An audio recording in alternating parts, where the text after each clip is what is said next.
Hey guys, so I was actually ill for a couple of days, so sorry about that. The funny thing is, I did record a video, but it was a video that required a lot more visuals than I usually like to deal with. So it was actually seriously slowing down my production schedule. It's a bit weird, but I really, truly hate compiling visuals for videos. The process of going through the script and working out what visuals I need for what point. That's why I started just filming myself talking. In the discussion I have with my friend Luke, he actually sends me the visuals himself and I just edit them into the video, which I'm fine with.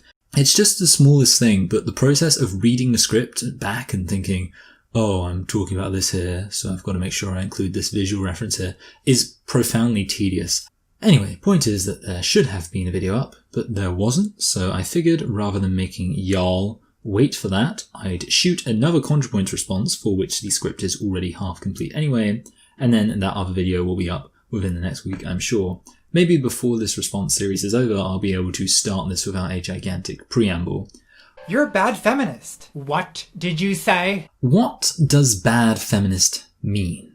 I must admit I've been a bit turned off by the phrase bad feminist ever since I read the book Bad Feminist by Roxane Gay, and have since forgot everything it said, which makes it the worst type of book. A boring one. Like, I read that whole book cover to cover, and I genuinely couldn't tell you one solitary point the book made. Even looking back at my notes I wrote on it, there's not that much there. It's basically the I'm not the other girls of feminism. I'm a feminist, and I like pink? Wowee!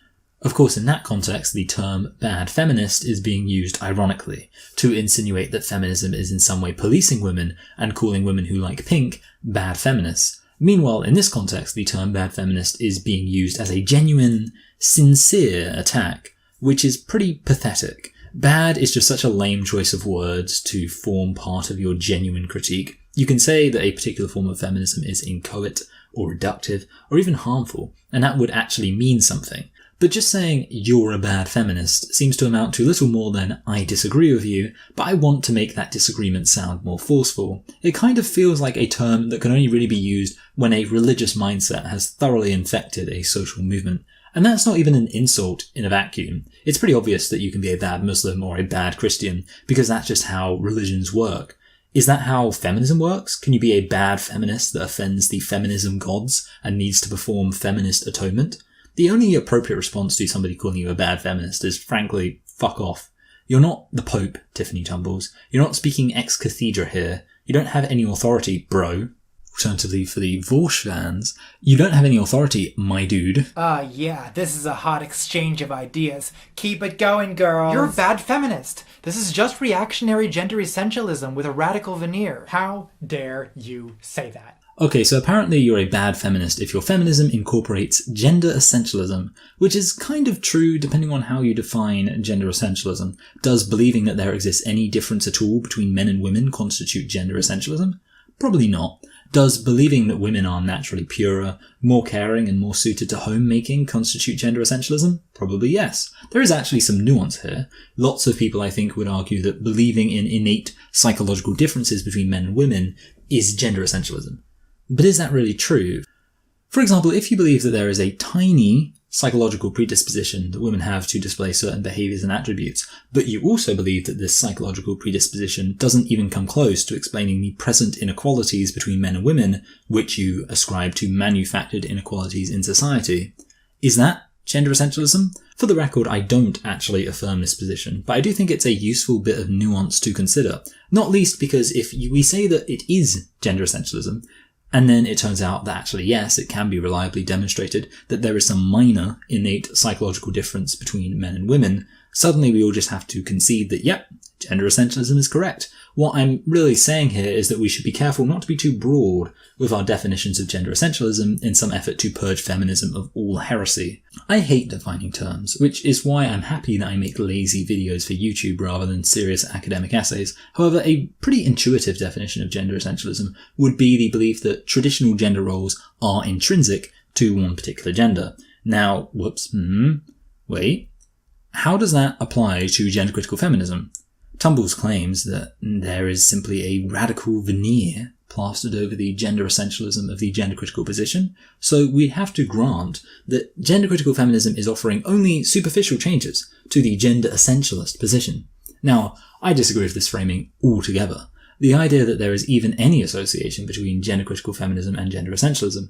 But let's take the actual claim as it is given, that there is only a superficial difference between the two, and they're practically the same, simply with one having a different veneer. Well then, how could gender essentialism be being defined here? Obviously it can't be relating in any way to gender roles, or indeed to gender expression, because gender-critical feminism has nothing to do with that. Sorry, I didn't script this, but I just want to point it out. Lots of gender-critical feminists will define gender with reference to social roles and social norms, but from that context, their argument is that gender is a bad thing, and that nobody actually has a gender. Now, that's actually not a position I agree with. I think that I would say there's gender roles, and then there's gender, and they're two different things. But that's a position that a lot of gender-critical feminists would advocate for, and that would obviously be defining gender by gender roles. But in that context, they're defining gender in a different way to how transgender activists would define it. So maybe the argument is that we need to look to other forms of essentialism. So, for example, biological essentialism, the belief that what makes you a woman is one particular attribute of your biology, that absent that attribute you aren't a woman, and with that attribute you are. Well, firstly, this isn't gender essentialism. You can't simply point to two claims which are essentialist in two fundamentally different ways and claim that they're both the same thing. That's a bit like conflating the claim that all black people have dark skin with the claim that all black people are stupid. Your mindset has to be pretty broken when you've reached the point that your objection is to the entire concept of believing in concrete definitions based in essential attributes rather than in the precise attributes that are being pointed to as definitional. Newsflash, the problem with somebody saying that women should naturally want to stay home and take care of their children and obey their husbands isn't that somebody is making essentialist claims about the nature of women. The problem is the actual claims they're making. If the claim they were making were instead, women are those people who have an XX chromosome, that wouldn't be equivalent. Now, this is ignoring the fact that gender-critical feminists are not, usually, biological essentialists. I get tired of pointing it out, but there it is. However, gender-critical feminists do believe that being a woman has a meaning, and therefore, while gender-critical feminists define womanhood in a more sophisticated way that takes into account biology, lived experience, sense of self, and social constructivism, you could argue that saying that a woman is defined by her interaction with all those different things is nonetheless essentialist, because there is no great medley of considerations that could not be reframed as simplistic if you're willing to simplify everything. But then you run into the issue that, of course, Tumbles would be no less essentialist by this logic. After all, interrogate what Tumbles thinks makes somebody a woman, and you will find one answer: self-identity. At which point you've come across one of the most limited, absolute, and essentialist definitions of gender you could possibly hope to find. If you identify as a woman, you're a woman. If you don't, then you're not. So if we ignore the fact that we're conflating gender essentialism's focus on gender roles with gender-critical feminism's broad understanding of the multiple determining factors that can come together to make somebody authentically a man or a woman, and if we ignore the fact that it's kind of silly to say that any definition of anything can be called essentialist, and if we ignore the fact that Tumble's own beliefs would be condemned as essentialist by this same logic, well, then this is a pretty great argument. If you've been watching all three parts of this series, then I'm sure you're impressed at how fantastic Tumble's arguments are when you simply grant multiple assumptions that we've shown to be false. I'll teach you a thing or two about gender essentialism. Gender essentialism is the idea that wearing high heels and a miniskirt makes you a woman. I never wear high heels or miniskirts. Why do you think trans women do this? I feel like this is kind of going full circle back to the fact that Contra falsely set up Tiffany Tumbles as somebody who wouldn't be encouraging women to be more feminine. If you remember, the video presented it as if Tiffany Tumbles would be out there encouraging women to gender bend and define gender norms. The reality is, of course, that self-identity essentialism, in theory, will argue that gender expression doesn't determine your identity. They're self-identity essentialists, not self-expression essentialists, after all. So, well, actually, Tumbles doesn't really respond to the point. The question was about how different theories define gender, but Tumbles simply responds by saying, I never engage in stereotypical feminine expression. Well, actually, Tumbles more specifically denied the charge of wearing high heels and a miniskirt. So, we're on 3 levels of missing the point here, so let's just smooth things over. Firstly, obviously high heels and a miniskirt was supposed to be taken as an example of hyper-feminine gender expression. But even then, the argument doesn't have to be contingent upon gender expression being hyper-feminine. The question is, do self-identity essentialists believe that feminine gender expression makes you a woman? But And when you look past the specific examples supplied by Cockbain, you realise that Tumbles has a huge amount of feminine gender expression going on. There's an artificially high-pitched voice, long hair styled in a feminine way, jewellery, makeup, and feminine attire complete even with a superfluous yet visible bra. So Tumbles' "I don't do this, why do you think all trans women do this?" argument is rendered a bit bizarre the minute that you think for 5 seconds and realise that 2 hypothetical examples were given to illustrate a specific point, and one that does apply to Tumbles. And yet, ignoring all this, the point wasn't even that all trans women do this. The question was, do self-identity essentialists believe that doing this makes you a woman? And I think this is the first time that I'm going to so concretely say this, but obviously no. No self-identity essentialist is going to make this claim. Now, we can't give Tumbles any credit here because Tumbles very obstinately missed the point by too wide of a margin to actually point out that self-identity essentialists don't believe that gender expression determines your gender. They believe that self-identity determines your gender. But we can at least say that Cockbain was making an invalid point, even if it was one that Tumbles missed. Except, not exactly, because it can often be true that somebody who holds to an idea will pay lip service to a much more progressive and legitimate idea, only to then reveal inconsistencies which mean they can't hold to the progressive idea. A very good example would be anti-feminists who claim not to be sexist. But then when you interrogate why there are so many inequalities against women in society, you can't get a response, and you have to conclude the only response they could give is that women are naturally inferior. And this is of course true a lot of the time with trans people. They say that only self-identity determines gender, but how many of them really believe that? How many of them really believe that Trump would become the first woman president if he identified as a woman tomorrow? I think a lot of them would deep down feel that no. There has to be something else there.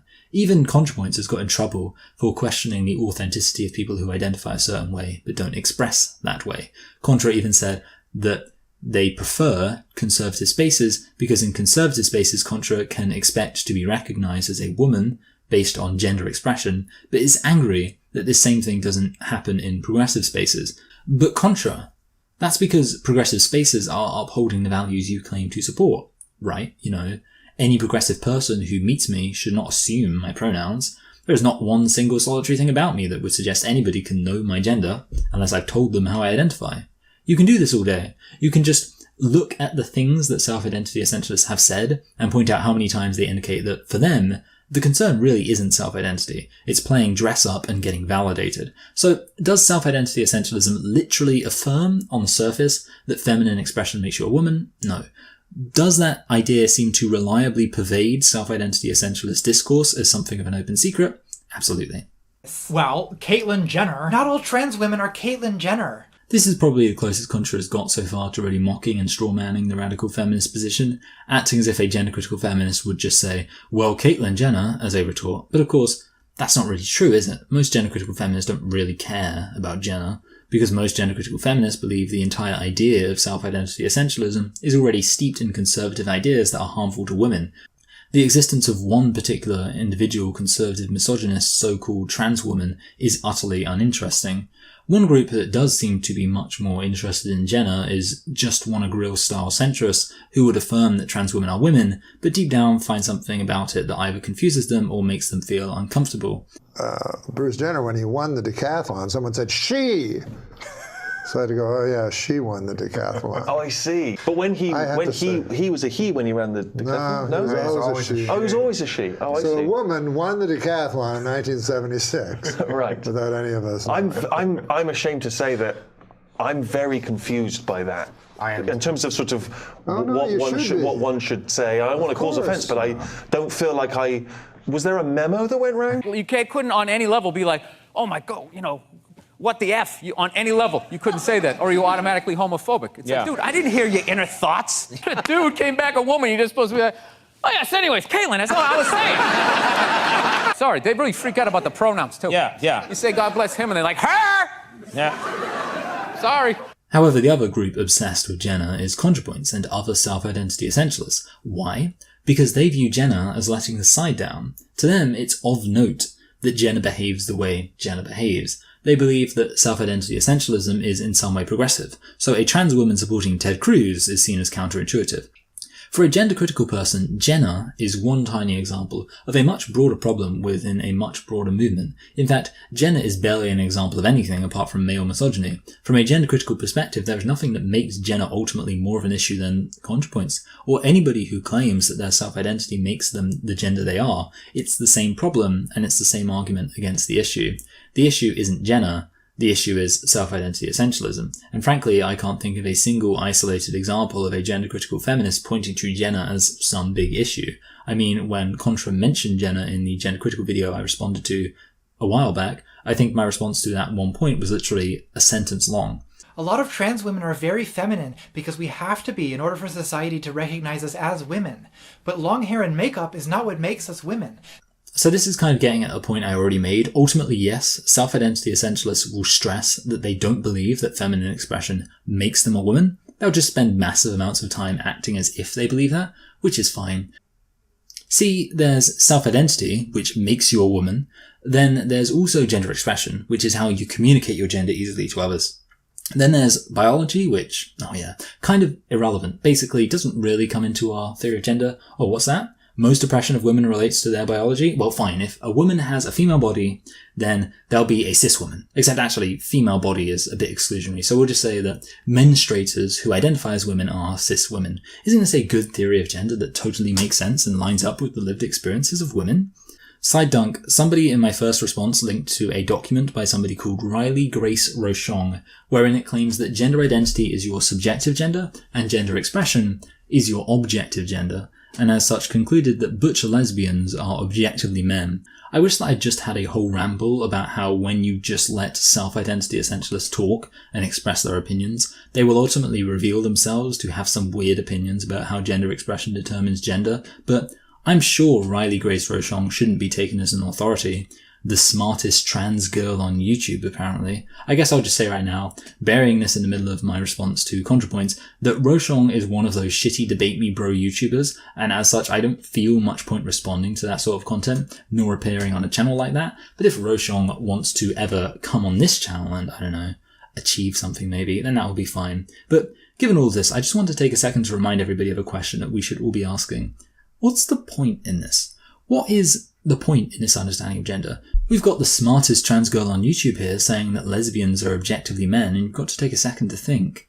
I'm beginning to wonder if self-identity essentialism actually facilitates a decent understanding of gender and gender depression. Because if there's no actual good reason to say trans women are women, no way that saying trans women are women actually helps to inform our understanding of the world, well then geez, it almost makes you feel like it's not worth having a theory that requires you to jump through all these linguistic hoops to try to buff out all these inconvenient theoretical dents. When somebody tells you that gender is determined by self-identity, they are making an argument about how the world should be understood. The same way that anybody would if they were proposing a philosophical or scientific theory. They're saying, take my theory. It helps to explain the world around you. So if that theory seemed to be falling apart at the seams anytime one of its advocates actually just spoke for a couple of minutes, or caused all sorts of weird counterintuitive claims to be made, like that lesbians are objectively men, you might stop and say, that's a pretty bad theory. I'm cooking some chips downstairs. Technically I'm cooking fish and chips because it's salmon and chips, but yeah, I'm doing that. And it is really good. Like, oh mama. But long hair and makeup is not what makes us women. This is just one way of communicating a truth that comes from within. A lot of gender identity advocates spend a huge amount of time explaining what doesn't make them the gender they identify as, and no time at all explaining what does. Like, yes, okay, we accept that the apparent claim is that gender expression doesn't make you a particular gender. I mean, I don't accept that. This is really sincere. To clarify, I think these people really believe what they're saying. I just think that they're incredibly stupid people upholding an incredibly stupid idea, and as such, contradiction is inevitable. Anyway, the point is that Tumbles needs to make sure that you understand that no, it's not feminine expression that makes Tumbles a woman. The issue is that the next obvious question is, well, what does make you a woman? Unfortunately, this question is completely smothered in clarifications about what doesn't make somebody a woman, and then when it comes to explaining what does make somebody a woman, the issue gets coaxed in spiritual metaphysical language about truth that comes from within. But I want to know what that means. I feel inclined to quote an article I quoted on Twitter recently. There cannot be a significant intrinsic experiential difference between male and female human beings when we cannot know what those differences are. One cannot possibly know how it feels to be anything other than oneself. That basically says it all. What does it mean to say that you know deep down that you're a woman? How can you possibly know how women feel such that you can know the feeling you're feeling is how a woman feels? By the way, you know you're dealing with a pretty dodgy theory of gender identity when it's pretty difficult to express the ideas you're talking about without it sounding like you're having a stroke. Right. So any hairy man who decides he feels like a woman one day can just strut around naked in a women's locker room with his genitals flopping around, and women who have been abused by men are expected to just allow that in their safe space. Why is it always hairy and flopping genitals?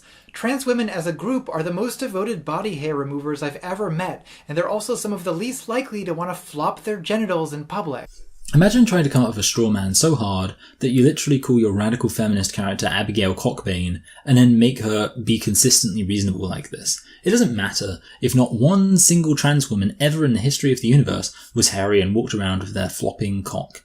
Tumbles consistently makes this mistake of conflating a question about theory with a question about how actual individuals behave in a particular situation. The point is that having a theory of gender where this can be the case is a perfectly valid reason to critique your theory of gender. I, for example, am not particularly hairy, but notwithstanding that, it's still ridiculous to say that my identifying as a woman would make me a woman. Yes, obviously we should point out that there are plenty of so-called trans women who will just look stereotypically like men and walk around with their dicks out. That's the thing. Sometimes they'll even insist that women give their dicks a bikini wax and then sue them if they refuse. However, the point again is that this question is about theory. How you are defining gender says there is nothing peculiar about my hypothetical big hairy cock being out and proud in a woman's changing room, or at least nothing any more peculiar than a woman's genitals being out in the same situation. I actually don't know how protective women are of their genitals in women's changing rooms. I can say in men's changing rooms the normal response is not to make a concerted effort to keep cocks hidden, but also not to go mental with it. Anyway, the point is that according to Tumbles, that big old dick in a woman's changing room is not only not an issue, it's not even of note. After all, there is not one single solitary thing that would suggest that this penis could not belong to a woman. That this is a penis is irrelevant to the gender of the person to whom it belongs. That is the idea that Tumbles is selling here. Not even that some women have penises as a peculiarity, because that would be to suggest that biology in some way relates to womanhood, which we can't allow. Rather, that a woman may or may not have a penis, but the possession of a penis is irrelevant to whether they are a woman, and no indication one way or the other. So maybe you can begin to see how the response, but lots of trans people don't do that, is kind of missing the point that's being made here. That doesn't matter. To a woman who has been abused, the sight of male genitals is still triggering. Wouldn't a sexual assailant's genitals be hard instead of flopping? I don't know, but that's not the point.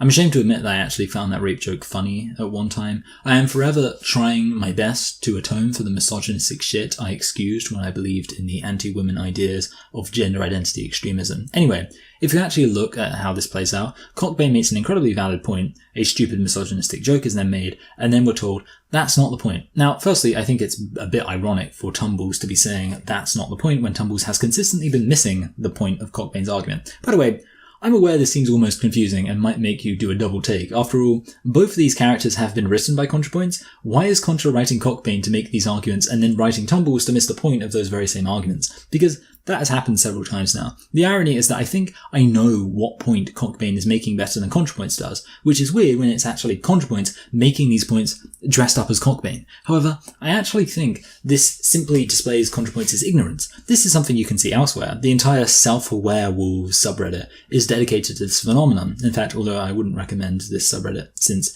they're one of those generic, lame, liberal subreddits like Enlightened Centrism, where they basically seem unable to handle any position that goes outside of the political binary. Anyway, the point is that this happens a lot. As somebody who's sort of just into arguing about lots of things, I can think of several examples where I've heard an advocate for a particular position mockingly impersonate a challenger, and in doing so actually make a decent point that should genuinely give them pause. This isn't too rare of a phenomenon. The only thing required to achieve this feat of cognitive dissonance is a stunning lack of self-awareness. Now, in this context, I would actually like to know Tumbles' response to the fact that for an abuse victim, the sight of male genitals would be triggering. Thus far, I have found most of what Tumbles has said to be tedious, as it's all been so vague and missing a point on so many levels that I've basically had to do half the arguing on Tumbles' behalf before I can even get around to dismantling the claim. But in this case, what is the response?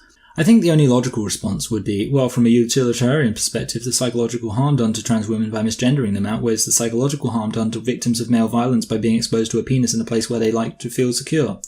And again, I do think that could be picked apart on many levels. Like, is utilitarian ethics a good means to define gender? Surely this should mean that the only true trans people would be those with dysphoria who do experience some psychologically deleterious effects from so-called misgendering. And can we not consider some other means to mitigate the psychological harm done to people with gender dysphoria outside of pushing their presence upon people with crippling trauma from a history of abuse? Never mind the actual matter of demonstrating the claim that gender dysphoria is more psychologically harmful than triggering memories from a history of abuse. However, there's no point going into this when Tumbles couldn't even be bothered to actually make any kind of response to this legitimate issue. Therefore, we just have to trust that based on what we've seen so far, if Tumbles did make a response, it would probably be really, really stupid. Trans women are not hairy men who decide to wave their genitals at women. This is just some scenario you've made up in order to scare people into thinking trans women are really just predatory men. I want to talk about this, if you'll let me. Maybe it's a bit weird to ask that 3 videos into me deconstructing every single sentence in ContraPoints' video, but I would appreciate it if you'd sit there as I talked about this specifically. One problem I have here is that it's framing the issue in terms of emotion. If you take that final sentence, this is just some scenario you've made up in order to scare people into thinking trans women are really just predatory men. What I want to do right now is remove the word predatory from that sentence. And the reason is that the gender critical position is not that trans women are predatory. They may or may not be predatory, and often they can be, but that's not essential to the gender critical position. Trans women could be the nicest people in the world. The point is that the gender critical position is actually claiming that trans women are men, predatory or otherwise. But if we look at that sentence again, with the word predatory missing, then what Tumbles is saying then is that gender critical feminism is trying to scare people into thinking that trans women are men. This is what I mean when I say that it's framing the issue in terms of emotion. The implication almost being that if you are scared of trans women, then you'll think they're men. But if you're completely okay with trans women, then you'll think that they're women. Hence, if you can make people scared of trans women, then those same people will become convinced that those trans women are men. I wonder if this works in other contexts. Like, if you could maybe make people really scared of lesbian women, could you convince them that lesbian women are men? Or if you could convince people that all Indian women are mass murderers, could you convince people that Indian women are men?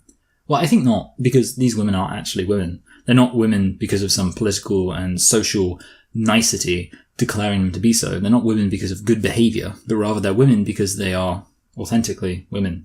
As such, no matter what else you would be able to convince people of regarding these women, you would not be able to convince people that these women are in fact men. So, why are trans women different? Why is it that Tumbles seems to willfully accept that whether trans women are women hangs in the balance based on the perception of them as scary or not?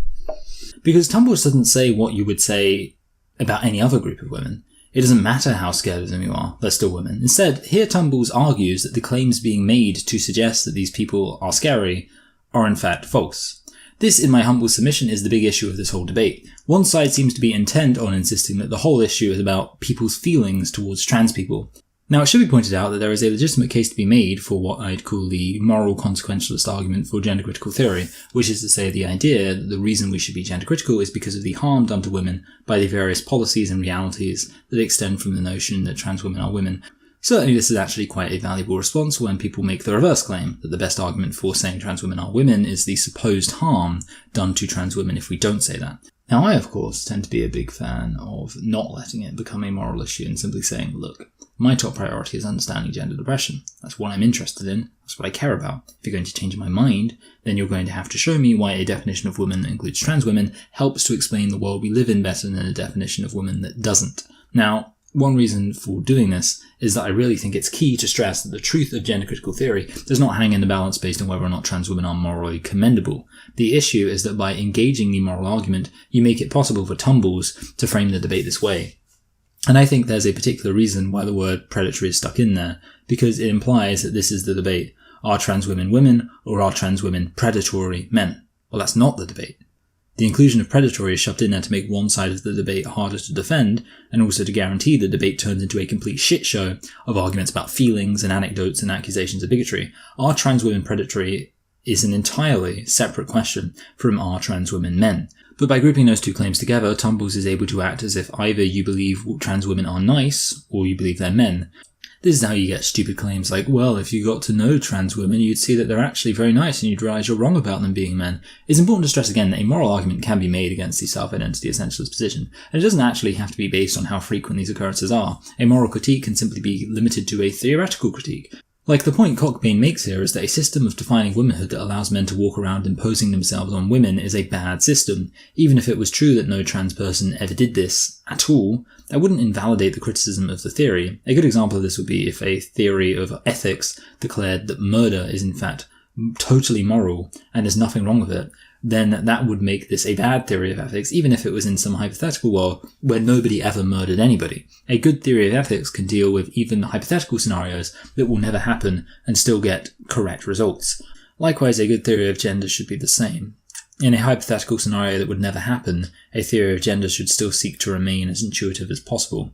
Saying that I can declare myself a woman, walk into a woman's changing room with my big, old, hairy dick swinging everywhere, and that this should just be seen as not an issue morally, and not even particularly of note, since my big old hairy dick in no way invalidates my claim to womanhood. Saying, well, there's never going to happen doesn't suddenly mean that, oh, I guess it turns out that your theory of gender is completely fine. That isn't how this works. And all of this is before we get to the fact that, of course, this does happen. There are plenty of examples of things like this that do happen, although I'm not going to go super into it because I don't want to detract from the point that it doesn't need to happen for these criticisms to be valid. Nevertheless, yes, there are plenty of examples of so-called trans women being predatory. Not necessarily predatory men, because them being predatory and them being men are two completely 100% separate issues. But yes, I would argue they're men based on the theory of gender I subscribe to. So let's take stock on this point. 1. Tumbles is trying to conflate the question of whether trans women are predators with whether they are men in order to obfuscate the actual discussion and manipulate language. 2. By acting as if the legitimacy of trans women as women is contingent upon their good behaviour, Tumbles is showing the theory of gender presented here to be nonsense. 3. A theory of gender that leads to morally counterintuitive results can still be criticised on those grounds, even if we grant that those results will never happen in actual reality. 4. We know that many women do suffer from the behaviour of predatory so-called trans women, and Tumbles is trying to just discount that lived experience of those individuals. I ended part 2 of this series kind of angry. This time I'm not as angry. I'm actually quite happy, partially because I just got my university results back today and I got a first, but also because I'm happy that the arguments in this section have been so bad. And not just bad, but bad in a complex way that have needed to be dissected. I actually happen to know the next thing that Tumble says is incredibly stupid, and I almost do want to include that, but this video is going to be the longest so far, and I like consistent video lengths. By the way, we are now 5 minutes and 10 seconds into Contra's video, so we've got over halfway to go, in theory. The point is that last time I said you need to go out there and spread the word in order to show people how messed up these trans activists are. But now I'm inclined to express a different sentiment. Yes, you should still go out there and spread the word, but for a very different reason. Because this really is the best these people can do. And that should make us feel secure. I still think back to that now pinned comment on my first video of that horrendous research document by Riley Grace Rochon, a document that claims that butch lesbians are objectively men, and it makes me realise that I'm lucky. I don't have to hide from ideas that challenge mine. I don't have to silence and quell debate. I don't want to discount the material need to actually fight for women's sex-based rights, because obviously that's important. However, I think every now and then we should just relax for a minute and take stock of our situation, and realise that we have, at least reality on our side. Things could be worse. We could be upholding a theory with no good argument for it, only maintained by residual conservative notions about gender and contingent upon the power of the state to create legal fictions while cultural hegemony ensures that all dissenting ideas are deemed unacceptable. I wouldn't want to be in that position, because I think that being in that position will mean that eventually, inevitably, inexorably, your whole ideology will fall apart. Anyway, so thanks for watching. Comment, like, share, subscribe, and get the bell on. Follow me on Twitter, linked below. I think I need to work on sorting out my Discord, which exists, but maybe I'll get that down there. Aside from that, giving on Patreon is very helpful, so even $1 on there would be nice.